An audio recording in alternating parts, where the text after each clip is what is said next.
시청자 여러분 안녕하십니까. 지금부터 전학현의 안보정론을 시작하겠습니다.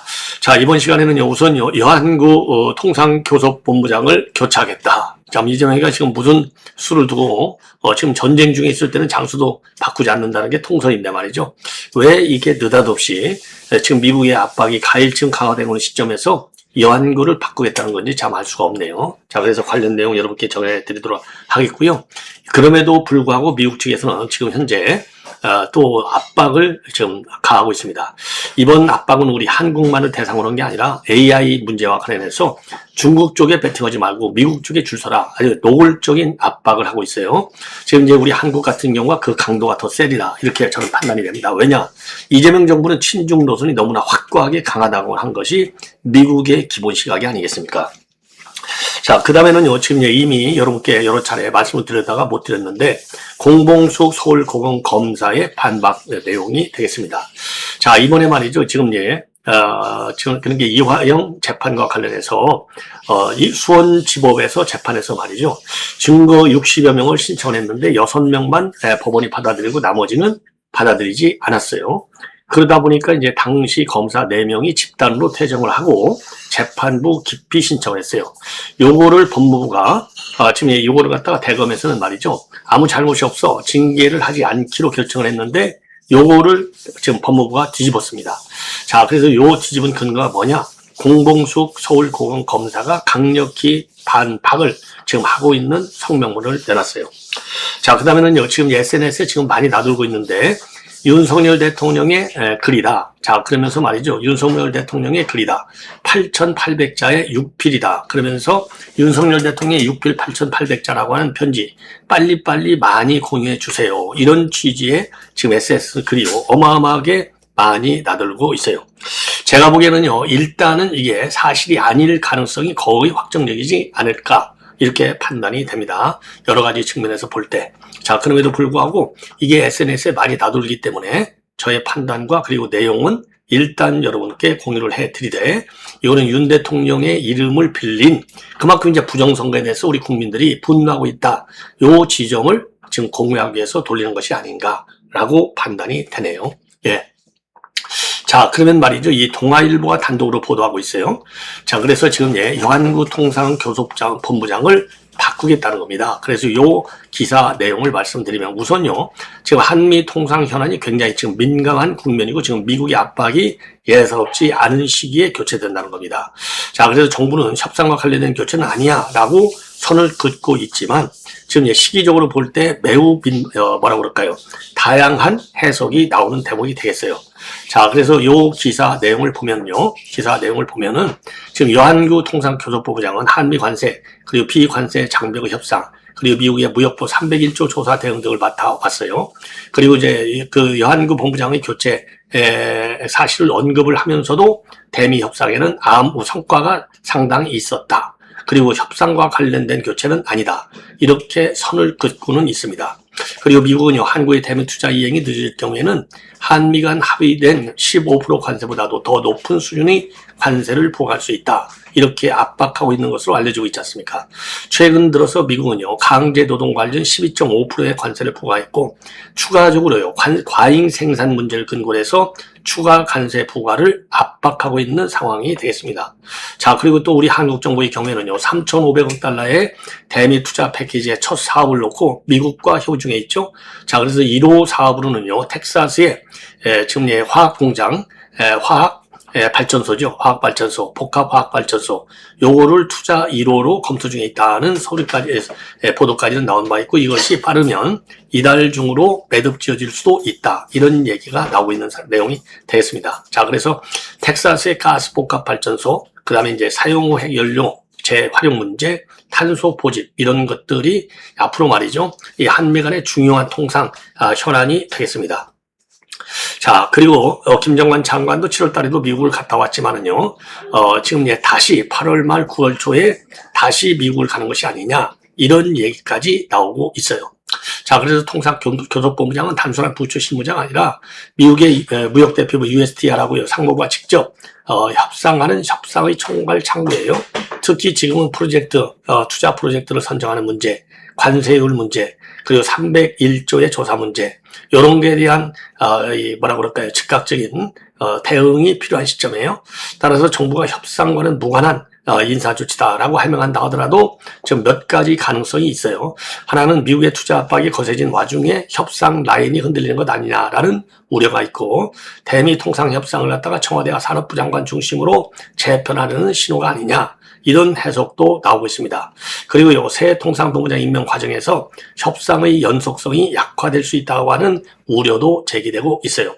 그리고 반대로요, 미국 요구를 더 단호하게 검토하고 투자 사업의 수익성을 따지기 위한 인적 쇄신일 수 있다. 그러니까 미국의 요구에 그냥 급실급실하지 않고 오히려 더 강하게 맞받아치겠다고 하는 신호가 아니냐, 이런 해석도 나오고 있어요. 자, 제가 보기에는요, 더 강경으로 밀어붙인다? 그러면은 속된 말로요, 미국한테 당하죠. 예. 그야말로 유연한 협상 전략만이 살 길이다. 예. 유연한 협상 전략. 저는 그렇게 판단해요. 이 얘기는 지금 이재명 정부가 말이죠, 미국과 협상할 때마다 내세우는 게 국익 우선이다. 아니, 협상하는데 국익 우선 안 하는 나라가 어디가 있어요. 그거는 기본의 기본이야. 기본의 기본인 걸 얘기하는 것 자체가 잘못된 메시지를 미국에 주는 겁니다. 미국에 저항하는, 미국에 대드는 모양으로 비춰지는 거예요. 그래서 그런 말은 안 하는 게 100번 낫다.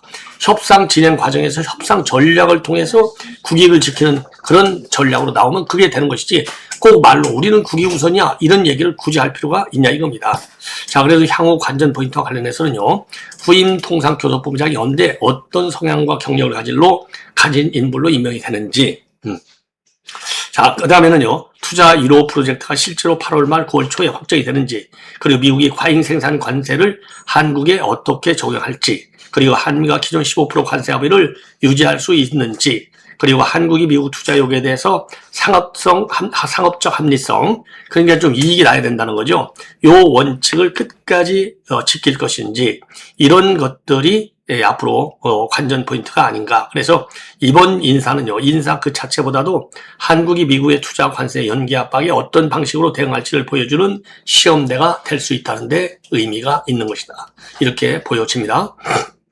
그리고요, 지금 모든 언론에서 대서특필하고 있어요. 자, 미국이 말이죠, 중국의 AI에는 절대 동참하지 말라. 그래서 대한민국을 비롯해서 35개 국가에 경고장을 내놓고 있어요. 그러니까 양다리 거치지 말라, 이겁니다. 그래서 미국이 AI 문제라든가 반도체 문제라든가 핵심 광물 공급망을 묶어서 동맹국에 말이죠, 사실상 중국과의 전략적 양다리는 허용하지 않겠다라고 하는 강한 신호를 보내고 있다는 겁니다. 단순히 AI 협력 문제만이 아니라 미중 기술 블록화가 동맹 관리 단계로 들어갔다는 얘기가 되겠죠. 자, 그래서 이 내용을 여러분께 지금 말씀을 드리면, 지금 보도에 따르면 미 국무부가 이걸 갖다가 팍스 실리콘밸리 아시죠? 그 실리콘밸리에서 캘리포니아, 이 말이 아닌가. 그래서 팍스 실리카 공동성명 서명국 35개 국가에 대해서 경고성 서한을 준비 중이다, 이렇게 되어 있고요. 한국, 일본, 호주뿐만 아니라 유럽, 인도, 이스라엘도 포함되어 있다. 이 미국의 지금 요구사항의 핵심은 뭐냐? 중국이 주도하는 AI 협의체, 표준 공급망 구상에 동참하면 미국 주도 체제 내에서 신뢰할 수 있는 파트너로 보기는 어렵다는 것입니다. 그러면서요, 직접 명시하지는 않았지만은 중국이 러시아 등과 만든 세계 인공지능협력기구 이 참여를 겨냥한 것으로 보인다. 예, 특히 팍스 실리카와 중국 기구에 모두 참여한 카자흐스탄 사례가 미국의 경계심을 상당히 키운 것으로 보도가 되고 있어요. 그 팍스 실리카는 무슨 소리냐? 실리카라고 하는 것은 반도체의 핵심 소재인 실리콘을 연상시키고, 팍스 실리카는 AI 시대의 전략 공급망을 미국 중심으로 재편하는 구상으로 해석이 되는 겁니다. 팍스 실리카. 예.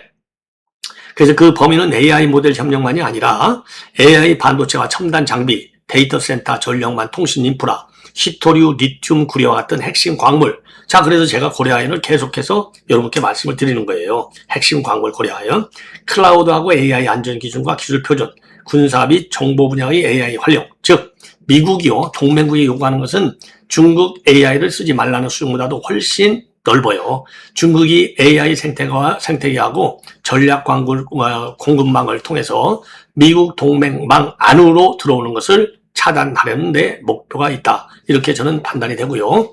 지금 우리의 주는 압박과 관련해서는 굉장히 난감한 위치가 있는데 미국과는 반도체, AI, 안보를 깊이 공유하지만 중국은 여전히 거대한 수출 시장이고 제조 공급망의 핵심 축이 되는 거예요.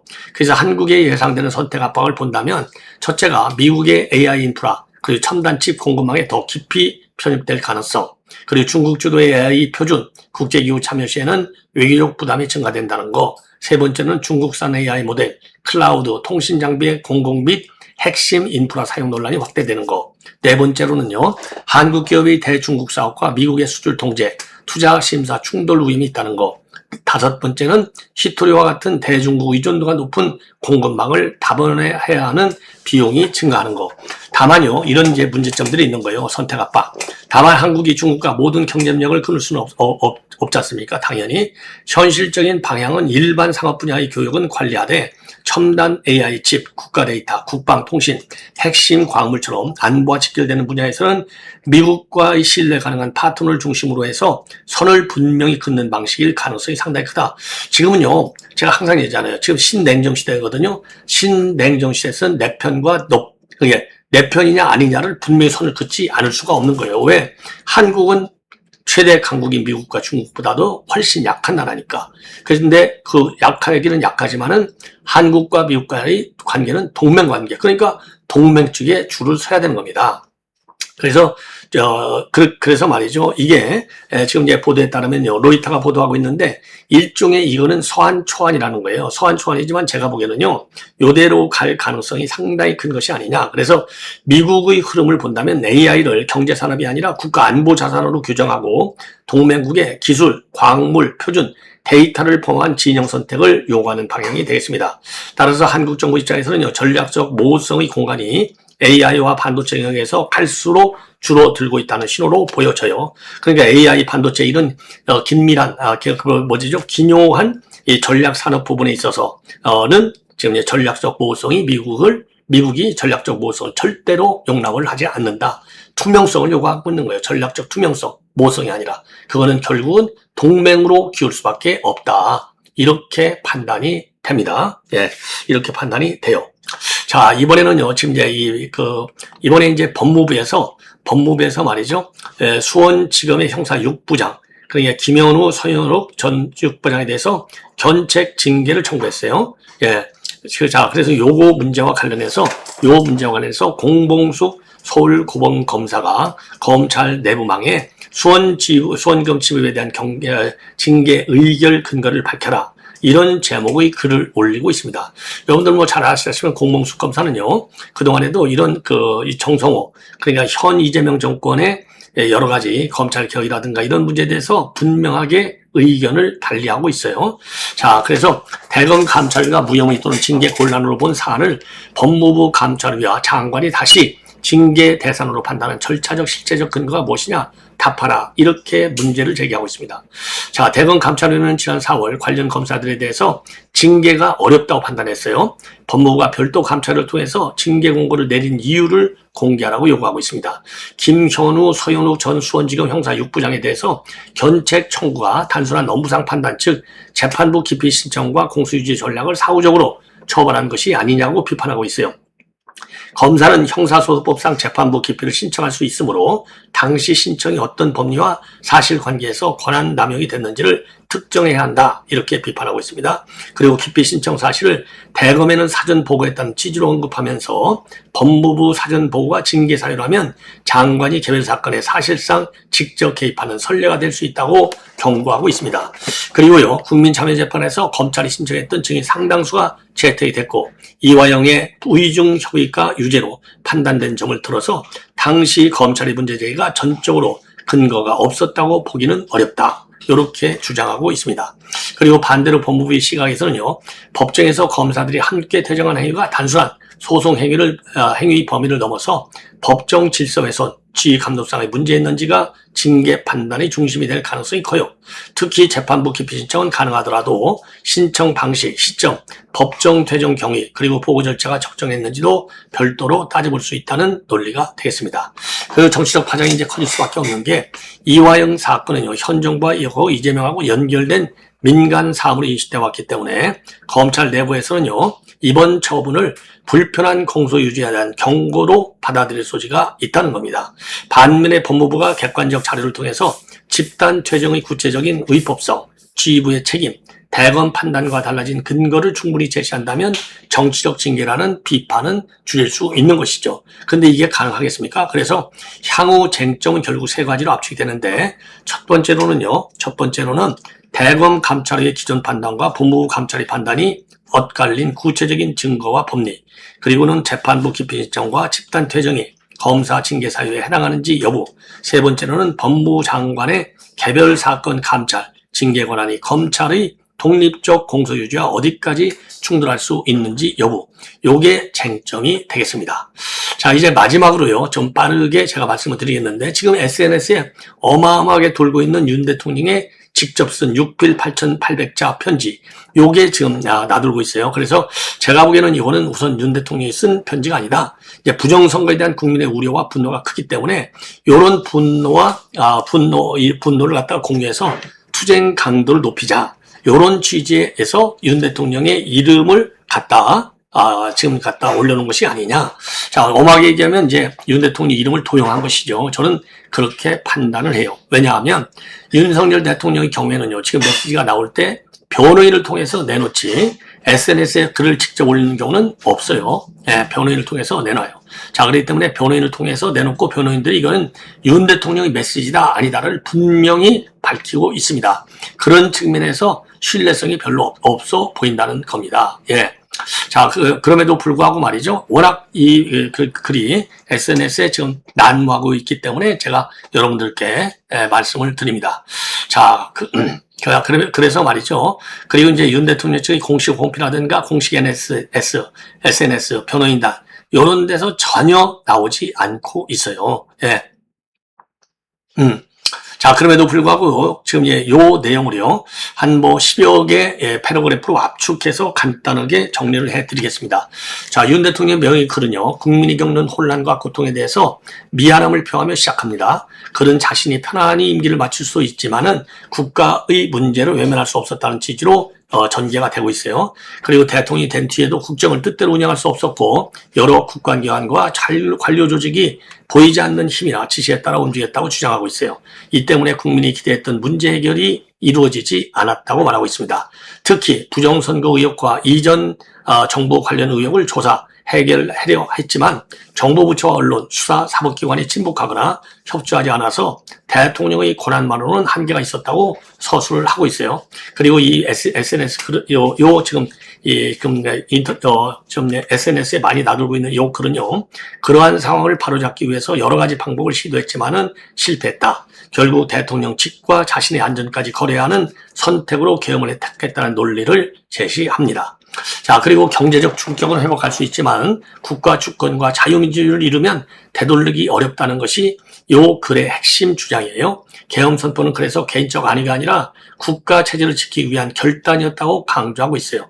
그리고 이 글은 계엄의 첫 번째 이유로 대규모 부정선거 의혹을 들고 있습니다. 선거관리기관, 사법기관, 수사기관, 정치권, 여론수사 등이 하나의 카르텔처럼 연결되어 선거 문제를 은폐했다는 주장을 펼쳐요.